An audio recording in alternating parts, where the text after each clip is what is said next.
대학교 시절 나는 서울의 외곽에 위치한 작은 원룸에 살고 있었다. 학교와도 가깝고 집세도 저렴했기 때문에 많은 학생들이 거주하는 건물이었다. 건물은 꽤 낡았고 밤이면 유난히 으스스한 분위기를 풍겼다. 그날 밤 나는 평소와 다름없이 늦게까지 과제를 하다 잠자리에 들었다. 새벽 2시쯤이었을 것이다. 전날 밤에 잠을 설쳤던 터라 이내 깊이 잠들었다. 그런데 한밤중 갑자기 쾅쾅하는 소리가 들려 깨어났다. 문을 두드리는 소리였다.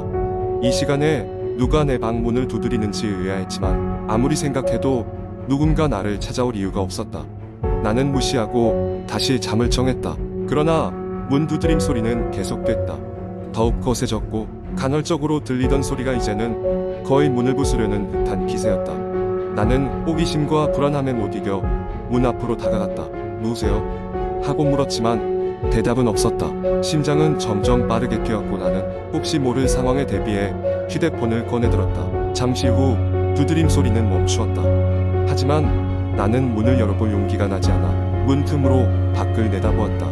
복도에는 아무도 없었고 그저 긴장된 침묵만이 가득했다. 안도감과 함께 무언가 잘못되었다는 불길한 기운이 스멀스멀 다가왔다. 나는 방에 돌아와 침대에 누워 다시 잠을 청했지만 쉽게 잠이 오지 않았다. 그 다음날 아침 같은 층에 살고 있는 친구에게 밤의 일을 이야기했다. 친구는 깜짝 놀라며 요 며칠 동안 다른 층에서도 비슷한 일이 있었다고 말했다. 어떤 사람들은 한밤중에 문 두드림을 듣고 나가보았지만 아무도 없었다고 했다.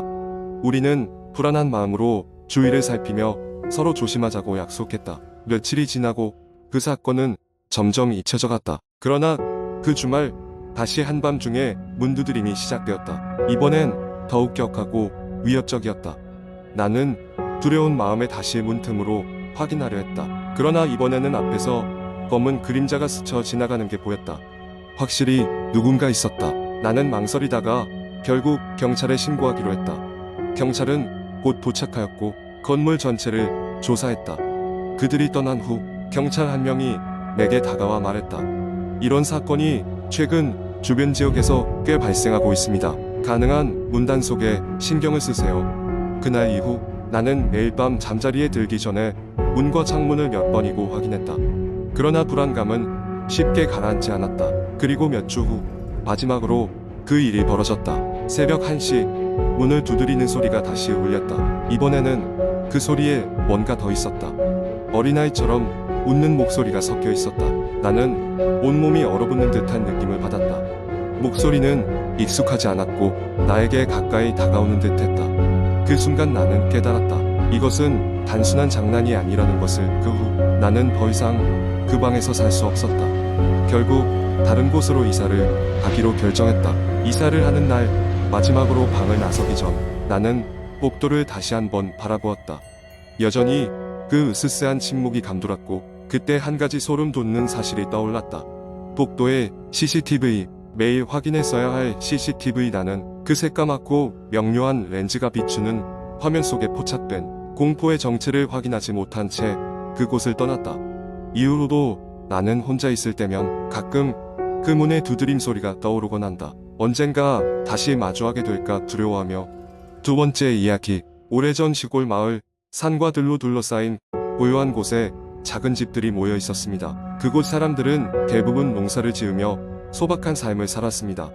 그런데 마을 중심에서 조금 떨어진 곳에 오래된 저택이 하나 있었고 사람들은 그곳을 기피했습니다.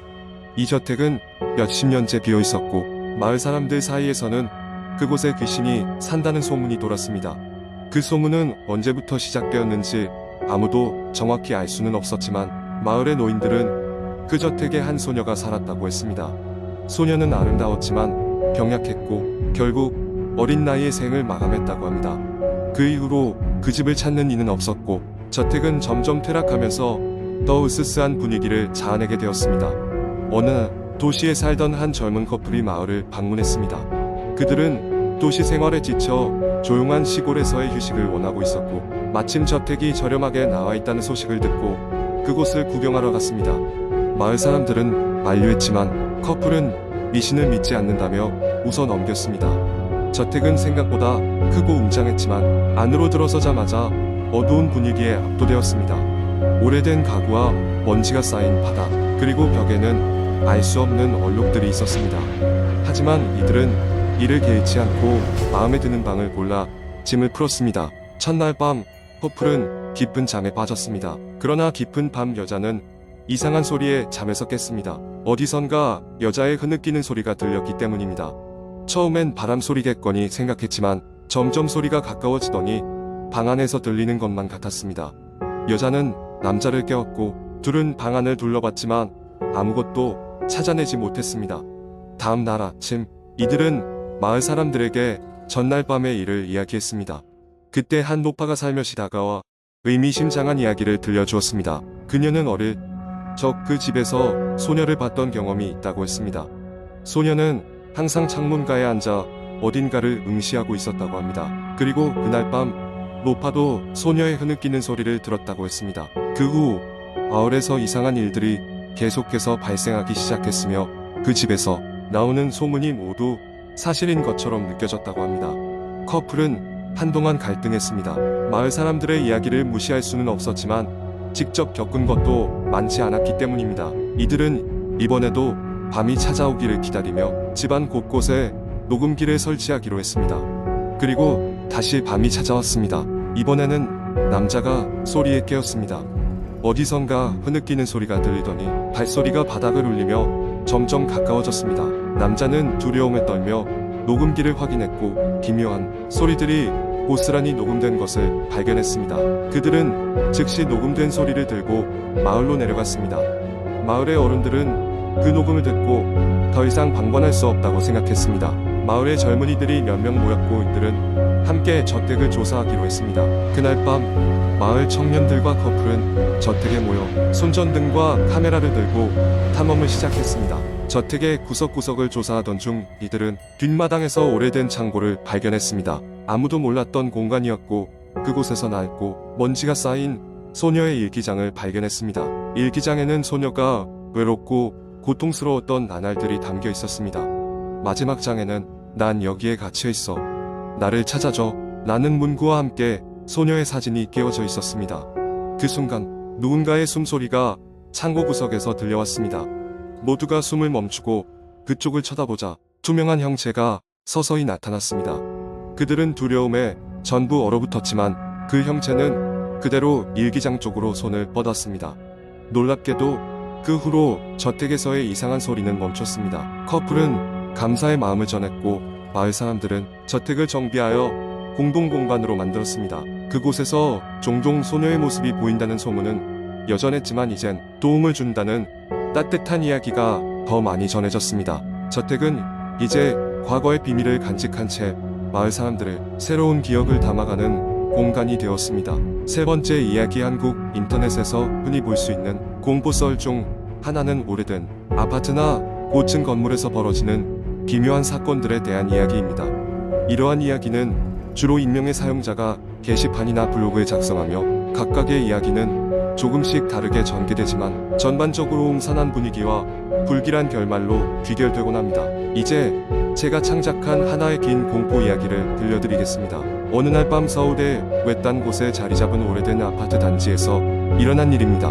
이 아파트는 건축된 지 수십 년이 지나 노후화가 진행 중이었지만 상대적으로 낮은 임대료 덕분에 여전히 많은 사람들이 거주하고 있었습니다. 주인공 수영은 이 아파트의 13층에 새로 이사온 대학생이었습니다.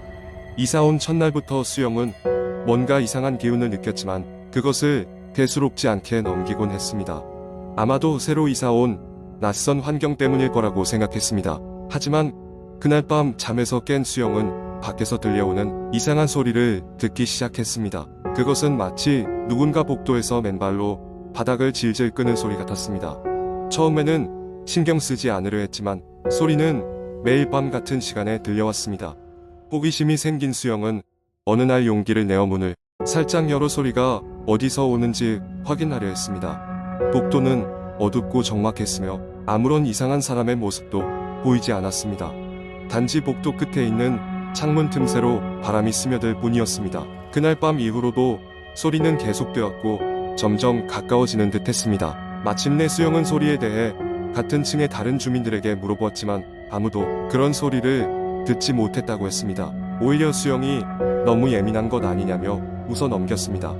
하지만 그로부터 며칠 후 이상한 일이 벌어졌습니다. 수영의 옆집에 살고 있는 할머니가 갑자기 실종된 것입니다. 경찰이 조사를 했으나 아무런 단서를 찾지 못했습니다. 실종 사건이 일어나고 난 뒤에도 수영의 문 밖에서는 여전히 발소리가 들려왔고 마치 누군가 문을 두드리는 듯한 착각을 불러일으켰습니다. 절박한 마음의 수영은 아파트 관리실에 도움을 요청했습니다. 관리인은 수영에게 아파트의 오래전 이야기를 해주었습니다. 몇십 년 전 이곳에서는 끔찍한 사건이 있었다고 합니다. 같은 층에 살던 한 여성이 사랑하는 사람에게 배신당하고 깊은 절망에 빠져 끝내 스스로 목숨을 끊었다는 것입니다.